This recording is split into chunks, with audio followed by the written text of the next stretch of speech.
Hello everyone. Today we will solve from question number 4 of exercise 12A class 8th RS Agrawal math and the topic is direct and inverse proportional. इससे पहले हम 12A के 1 to 3 तक के question upload कर चुके हैं जिसका लिंक आपको डिस्कशन बॉक्स में मिल जाएगा. Now question number 4. The question is a taxi charges a fare of rupee 2550 rupees for a journey of 150 kilometer. How much would it charge for a journey of 124 kilometer? Okay 150 kilometre का charge कर रही है 2550, तो 124 kilometre का कितना charge करेगी. तो हमने मान ले रहे हैं late taxi charge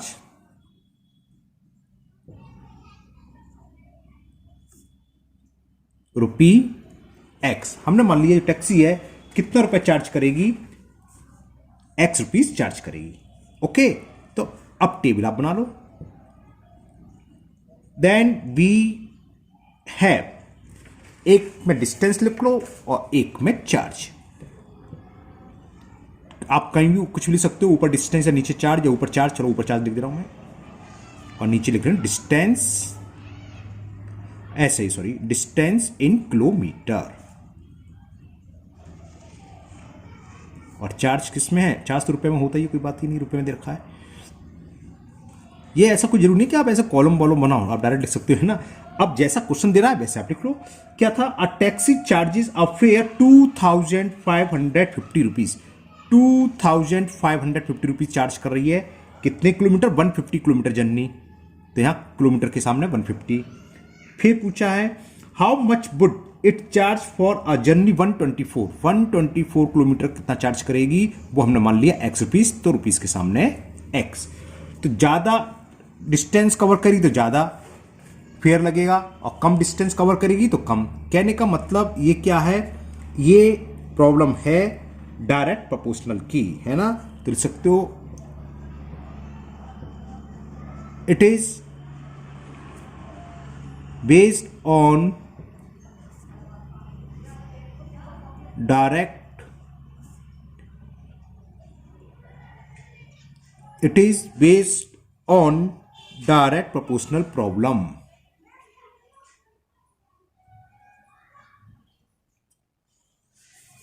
Direct proportional problem.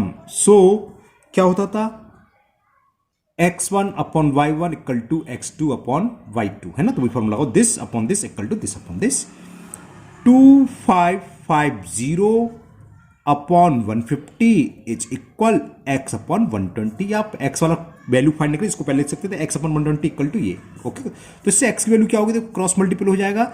x is equal to 2550 into 124 upon में 150 है.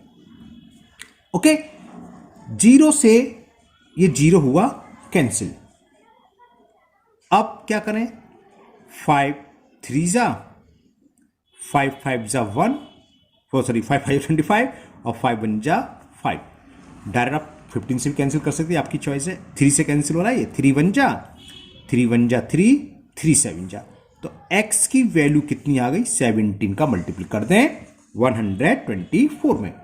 17 4 जा 68 कैरी 6, 17 2 जा 34 और 640 कैरी 1, 17 1 जा 17 और 4 21 4 आया था, मैं भूल गया था. 17 4 66 17 हाँ 4 आया था. ओके तो ये x आ गया. x क्या था, चार्ज था 124 किलोमीटर का. तो लिख दोगे taxi will charge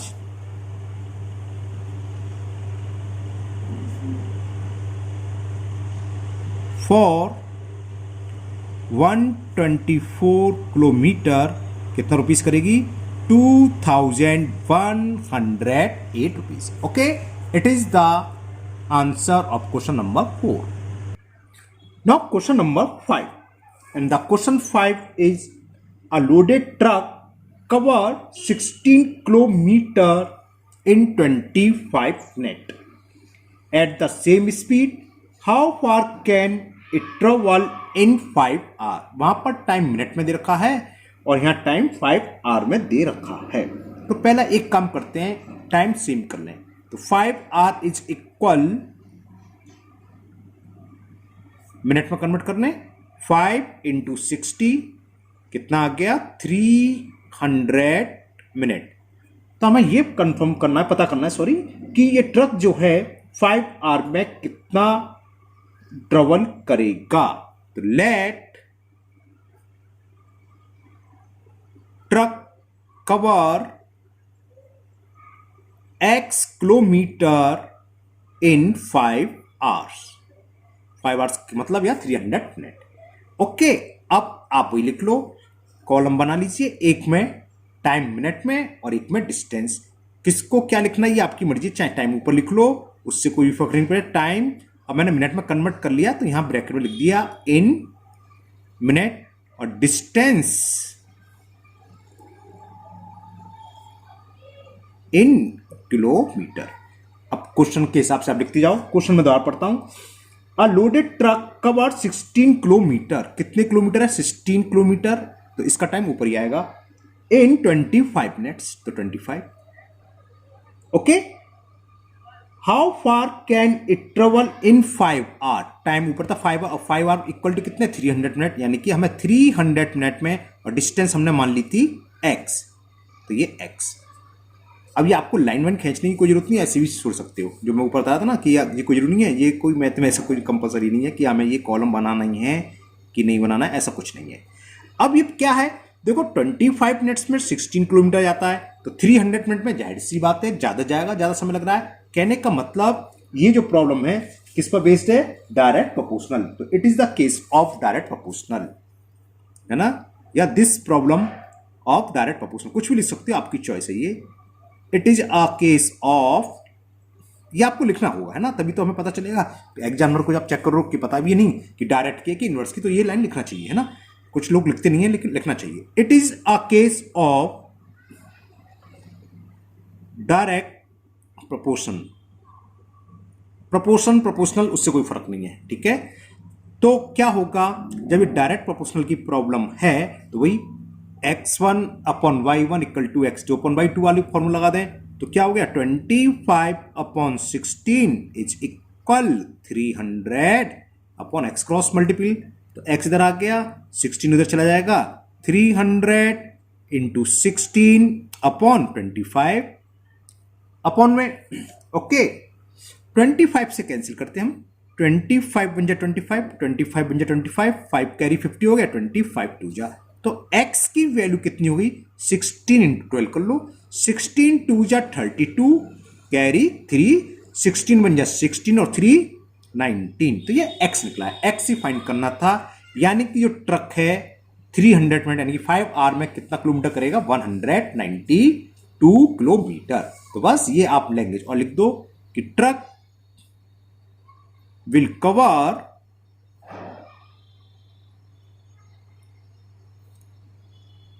in 5 hours 192 kilometre. Okay, ये क्वेश्चन 5 कंप्लीट हुआ। Now next question number 6। Now question number 6, if 8 dolls cost 630 rupees, 8 doll हैं, सॉरी 18, 8 नहीं 18, if 18 dolls cost 630 rupees, how many dolls can be bought for ₹455। ये सब है तो unitary method से, आप यूनिटरी मेथड से भी निकाल सकते हो। आपको एक बना दिया अलग, तो इस तरीके से कर ले रहे हैं, वरना आप यूनिटरी मेथड से निकाले हुए एग्जाम में तो कोई गलत नहीं होगा, नंबर पूरे ही मिलेंगे, है ना। तो क्वेश्चन का मतलब आपको समझ में आ गया कि $18 की कॉस्ट है 630, इसको रिवर्स पढ़ाएं तो 630 रुपीज में 18 डॉल्स आती हैं, तो 455 रुपीज में कितनी डॉल्स आएंगी, है ना। How many doll can be bought, तो लिख लेते हैं let x dolls can be bought, हमने मान ली x डॉल खरीदी जा सकती हैं। ओके क्लियर, वी हैव, अब x डॉल है तो ऊपर डॉल लिख लो या कॉस्ट लिख लो, उससे कोई फर्क नहीं है, कायदे से जो फाइंड करना हो x बना उसको ऊपर लिख लो, और नीचे क्या है कॉस्ट, ठीक है ना। और कॉस्ट तो एक अलग शब्द होता है, कायदे से कॉस्ट मतलब बन गया, यहां अमाउंट होना चाहिए, कॉस्ट लिख लो सबकी। अब क्वेश्चन में पढ़ रहा हूं, क्वेश्चन के हिसाब से हम इसके आगे लिख लेंगे। ये था कि $18, नंबर ऑफ डॉलर्स दे रखी है 18, इसकी कॉस्ट दे रखी है 238 रुपीज 50 पैसे। ओके, अब फाइंड क्या करना है, तो मैंने थोड़ा गड़बड़ कर दिया, ये मैं गलत कर देता हूं, है ना, मैंने नीचे का क्वेश्चन उतार गया आधा, ये कॉस्ट ये नहीं है, अब ये इसे काट दे रहा हूं, यहां से लिख दे रहा हूं, ठीक है ना, ये कॉलम गलत हो गया, नीचे की कॉस्ट डाल ली। $18 की कॉस्ट दे रखी है 630, इसके जस्ट नीचे दे रखा था वो डाल लिया मैंने, 630 रुपीज। तो पूछा है इन 455 रुपीज में, तो हमने 455 रुपीज में कितनी डॉल्स आएंगी, खरीद सकते हैं, वो हमने मान ली X, है ना। तो ये प्रॉब्लम कैसी है, डायरेक्ट की है कि इनवर्स की, ज्यादा पैसे हैं तो ज्यादा आएगी, कम पैसे हैं तो कम आएंगी, तो it is the case of direct proportional. तो ऐसे आप लिख सकते हैं कि it is the case of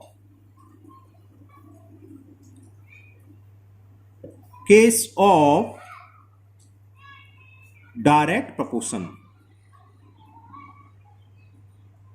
so this upon this equal to this upon this, तो x अपॉन 455 जिसको निकालना वो लेफ्ट हैंड साइड में लिख लो, इधर उधर ले जाने की जरूरत ही नहीं है, इक्वल क्या होगा 18 अपॉन 630। ओके, तो क्रॉस मल्टीपल कर दें, तो value of x will be 18 into 455 upon 600। 9 से कैंसिल करा, 9 2 जा 9 7 जा 63 और 0 का 0, जिसे बोलते हैं 2 1 जा 2 से ये 35 बाय टाइम्स कैंसिल 35 से, चलो 5 से कर दे रहा, 5 7 जा 5 9 जा, तो 7 से कट गया, ये कितनी बार 7 1 जा 7 13 आ गया। x की वैल्यू कितनी आई, ये तो मैंने कैंसिल करा है, कैंसिल आप डायरेक्ट भी कर सकते हो बड़े नंबर से, 13 आ गया, और x क्या था नंबर ऑफ डॉल्स, तो यानी कि $13 can be bought in rupees 455। ये तो पूछा था कि 455 रुपीज में कितनी डॉल्स आएंगी, वो हमने x मानी थी, और x की वैल्यू आ गई 13, तो $13 can be bought in 455 rupees. Now question number 7, if 9 kg of sugar cost 238 rupees 50 पैसे, जो मैं ऊपर गलती से लिख गया था वो दे रखिए ना, how much sugar can be bought for 371 rupees. लेट x kg sugar can be bought, हमने मान लिया जो पेमेंट दे रखा है उसमें x kg शुगर बॉट करी जा सकती है। देन वी हैव, टेबल बना लें वही, x kg है ना, तो अमाउंट में ऊपर ही लिखता हूं, यहां kg और यहां कॉस्ट, जैसे ऊपर करा था कॉस्ट। 9 kg शुगर की कॉस्ट दे रखी है 238 रुपीज 50 पैसे। हाँ केजी और ये रुपए लिखना चाहो ब्रैकेट में लिख सकते हो, रुपए तो है ही, पता है कॉस्ट तो रुपए में होती है। अब पूछी कितनी है कि 371 रुपीज में कितनी शुगर बॉट की जा सकती है, वो हमने एक्स मान लिया, तो ऊपर एक्स लिख दिया। आप यहां ये कैसी प्रॉब्लम है भाई, 238 रुपीज की 9 kg आ रही है, रुपए बढ़ गया, अमाउंट बढ़ गई, तो यानी कि शुगर भी ज्यादा आएगी, एक के बढ़ने पर दूसरा बढ़ रहा है, तो it is the case of direct proportional. आपको तो मैं समझा रहा हूं 12 क्वेश्चन, लेकिन 12th ए में सारे क्वेश्चन डायरेक्ट की हैं, है ना। 12th बी जो एक्सरसाइज है वो इनवर्स की है, लेकिन इसलिए बार बार इसलिए बोलता हूं, कोई पहली बार वीडियो देख रहा हो, कोई यही पहला क्वेश्चन देख रहा हो, तो आपके दिमाग में बैठ जाए अच्छे से, और ये लिखना है हर केस में कि ये किसका केस है। It is a case of, it is a case of direct proportion.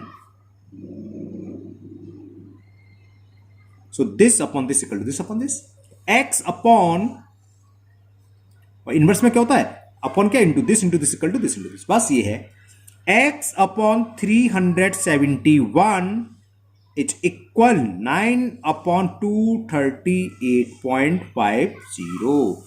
Value of x is 9 into 371 upon 238.50. Decimal हटा के सबसे पहला काम तो आप 2 जीरो बढ़ा लो, कोई डेसिमल का झंझट खत्म. जीरो से ये जीरो कैंसिल, 9 से डायरेक्ट कट जाएगा. देखो 9 2 जा 18, 9 से काटें कट ही जाएगा. 9 1 जा 9, 9 2 जा 18, 5 बच्चा कैरी 58, 9 6 जा 54, 4 बच्चा 45, 9 5 जा. ओके चलो सही रहा. अब इसको हम किससे कैंसिल करें? चलो फिलहाल तो 5 से करते हैं. 5 5 जा 25, कैरी 1, 5 3 जा. हाँ ठीक है, सोचना क्या. ओके 5 7 जा 35, 2 कैरी यानी कि 21, 5 4 जा 20, 5 2 जा 10. 53 का डिवाइड करना पड़ेगा. इसमें करते हैं, अभी डिवाइड नीचे करूंगा, यहां लिख दो ना. 53 का 7 4 2 में डिवाइड मैं यहां करके दिखाता हूं. 53 का डिवाइड 7 4 2 में. 53 1 जा 53, 4 में से 3 सेपरेट करा 1 और 7 में से 5 सेपरेट करेंगे 2 और 2 आ गए यहां. तो 4 3 जा 12, 4 ओके 14 टाइम्स चला गया.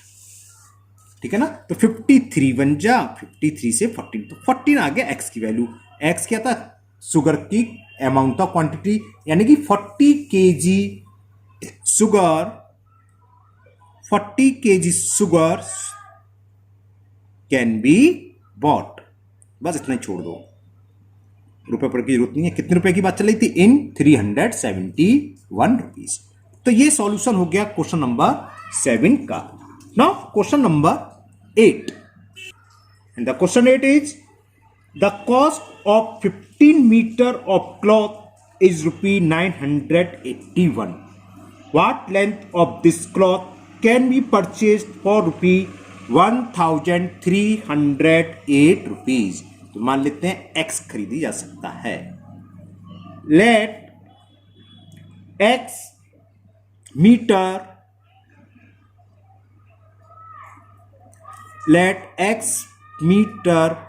cloth can be what? Okay तो बस बनाओ टेबल. देन वी हैव, यहां हमने माना लेंथ लिख लो. लेंथ ज्यादा से ज्यादा ब्रैकेट में इन एम का मतलब मीटर होता है. ओके और नीचे अमाउंट लिख लो. अमाउंट तो दे, नीचे अमाउंट लिख लो कितने रुपए में. अमाउंट कॉस्ट भी लिख सकते हो. ठीक है. 15 metre of cloth, the cost of 15 metre cloth. तो मीटर यहां है, 15 मीटर कॉस्ट, क्लॉथ की कॉस्ट देखिए 981 रुपीज. तो what length of this cloth can be purchase for 1308 rupees में कितना मीटर क्लॉथ परचेज किया जा सकता है, वो हमने एक्स मान लिया था. तो ये प्रॉब्लम कैसी है? It is the case of direct proportional, है ना, क्योंकि पैसे ज्यादा हैं तो ज्यादा क्लॉथ आएगा, सीधी सी बात है. तो it is the case of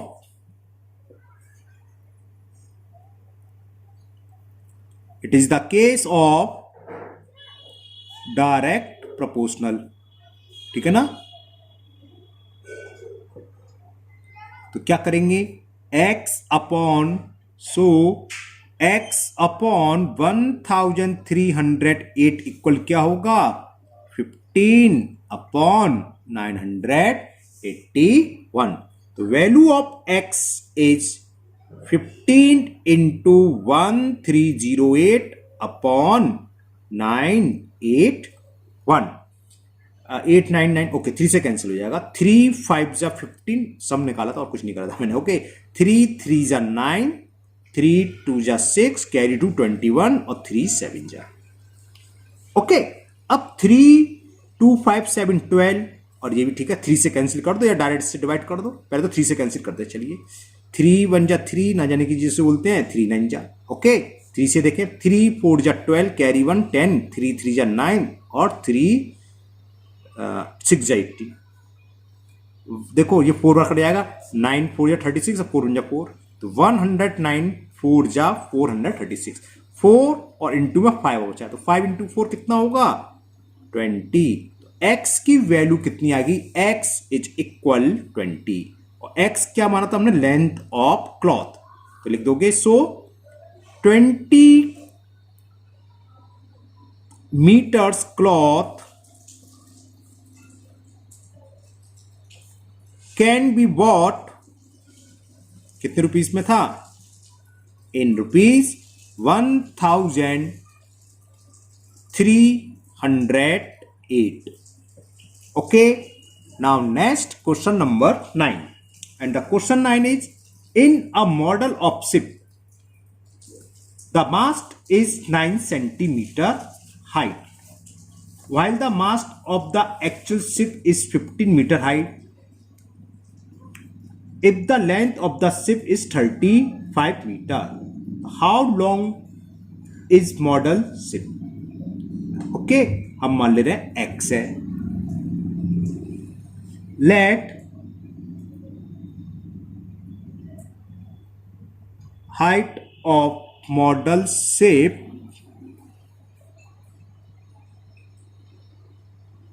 be x meter. Okay, table बना लो, देन बी है। तो अब इसमें क्या, जो मॉडल की हाइट है और एक्चुअल हाइट उसमें रेशो है, तो हमने क्या माना, let height of model ship, model की मानी ना, तो लिख दो हाइट इन मॉडल, ऐसे लिख देता हूं मैं, चलो हाइट इन मॉडल और ये हाइट इन एक्चुअल।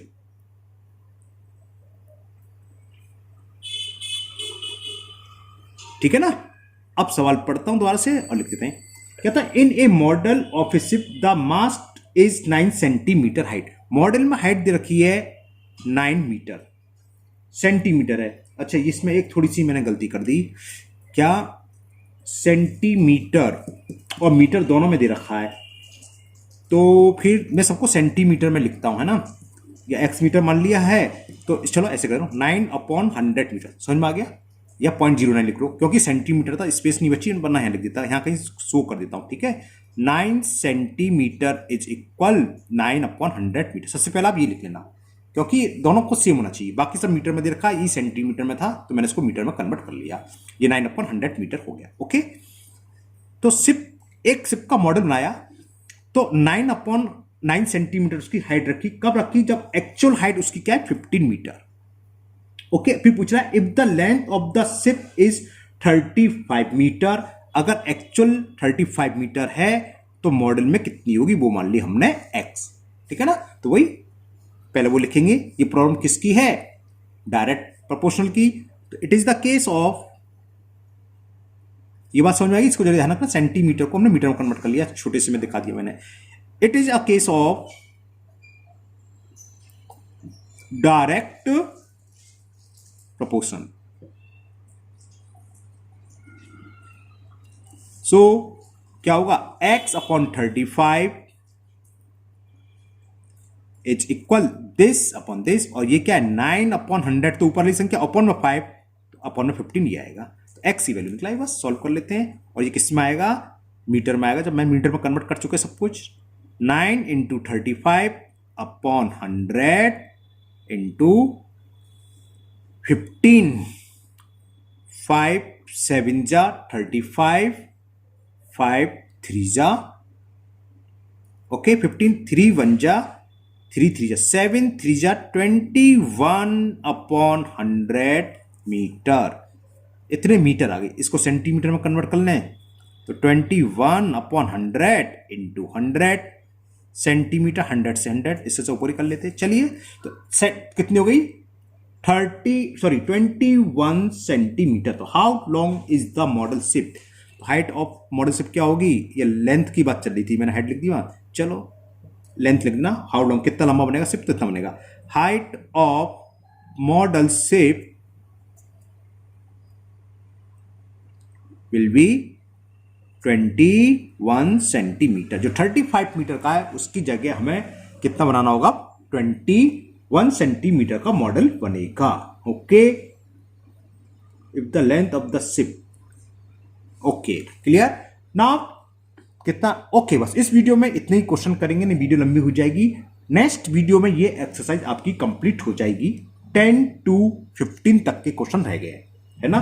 मुझे उम्मीद है आप लोगों के ये सवाल बहुत अच्छे से समझ में आ गए होंगे। अगर आप लोग पहली बार चैनल पर आए हैं तो चैनल को सब्सक्राइब करना ना भूलें, साथ ही साथ बेल आइकन को जरूर पुश कर लें, जिससे कि अगली वीडियो इसके आगे का पार्ट में जब भी अपलोड करूंगा तो वो आपका मिस नहीं होगा, उसका नोटिफिकेशन आपको मिल जाएगा। इस वीडियो को अपने दोस्तों को भी शेयर करें, जिससे वो भी इस वीडियो का फायदा उठा सके। ओके, फिर मिलते हैं नेक्स्ट वीडियो में। Thank you, have a nice day.